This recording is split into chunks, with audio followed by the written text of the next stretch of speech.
முதல் வாசகம். நீதியுள்ள தளிர் தாவீதுக்கு தோன்றுவார். இறைவாக்கினர் எரேமியா நூலிலிருந்து வாசகம். அதிகாரம் 23 இறைவசனங்கள் 5 முதல் 8 முடிய. ஆண்டவர் கூறுவது: இதோ நாள்கள் வருகின்றன, அப்போது நான் தாவீதுக்கு ஒரு நீதியுள்ள தளிர் தோன்றச் செய்வேன். அவர் அரசராய் ஆட்சி செலுத்துவார். அவர் ஞானமுடன் செயல்படுவார். அவர் நாட்டில் நீதியையும் நேர்மையையும் நிலைநிறுத்துவார். அவர்தம் நாள்களில் யூதா விடுதலை பெறும், இஸ்ரேல் பாதுகாப்புடன் வாழும்.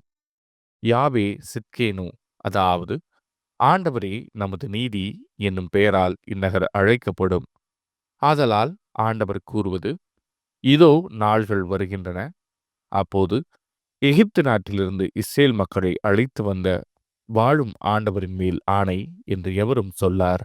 மாறாக இஸ்ரேல் குடும்ப மரபினர் தங்கள் சொந்த நாட்டில் வாழும்படி அவர்களை வடக்கு நாட்டிலிருந்தும் அவர்கள் துரத்தி அழிக்கப்பட்டிருந்த அனைத்து நாடுகளிலிருந்தும் அழைத்து வந்த வாழும் ஆண்டவர் மேல் ஆணை என்று கூறுவர். இது ஆண்டவரின் அருள்வாக்கு. இறைவா, உமக்கு நன்றி. பதிலுரை பாடல். ஆண்டவருடைய காலத்தில் நீதி தலைத்தோங்கும். கடவுளே, அரசருக்கு உமது நீதி தீர்ப்பை வழங்கும் ஆற்றலை அளியும். அரச மைந்தரிடம் உமது நீதி விளங்கச் செய்யும். அவர் மக்களை நீதியோடு ஆள்வாராக.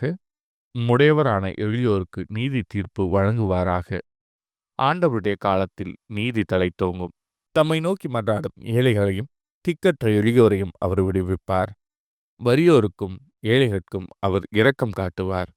ஏழைகளின் உயிரை காப்பாற்றுவார். ஆண்டவருடைய காலத்தில் நீதி தலைத்தோங்கும். ஆண்டவராகிய கடவுள் இஸ்ரேலின் கடவுள் போற்றி போற்றி. அவர் ஒருவரே வியத்தகு செயல்களை புரிகின்றார். மாட்சி பொருந்திய அவரது பெயர் என்றென்றும் புகழப் பெறுவதாக. அவரது மாட்சி உலகெல்லாம் நிறைந்திருப்பதாக. ஆமேன், ஆமேன்.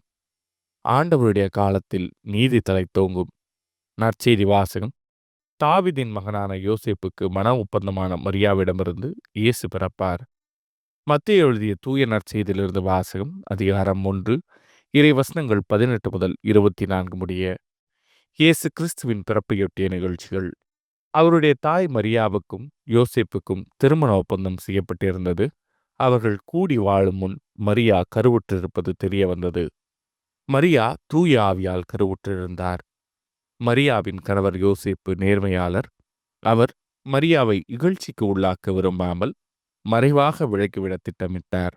அவர் இவ்வாறு சிந்தித்துக் கொண்டிருக்கும் போது ஆண்டவரின் தூதர் அவருக்கு கனவில் தோன்றி, யோசேப்பே, தாவீதின் மகனே, உம் மனைவி மரியாவை ஏற்றுக்கொள்ள அஞ்ச வேண்டாம்.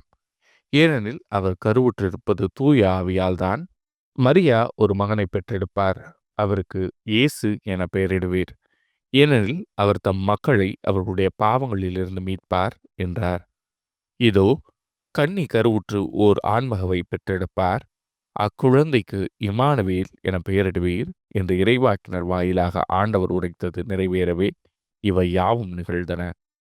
இம்மானுவேல் என்றால் கடவுள் நம்முடன் இருக்கிறார் என்பது பொருள். யோசேப்பு தூக்கத்திலிருந்து விழித்தெழுந்து ஆண்டவரின் தூதர் தமக்கு பணித்தவாறே தம் மனைவியை ஏற்றுக்கொண்டார். இது ஆண்டவரின் அருள்வாக்கு. கிறிஸ்துவே, உமக்கு புகழ்.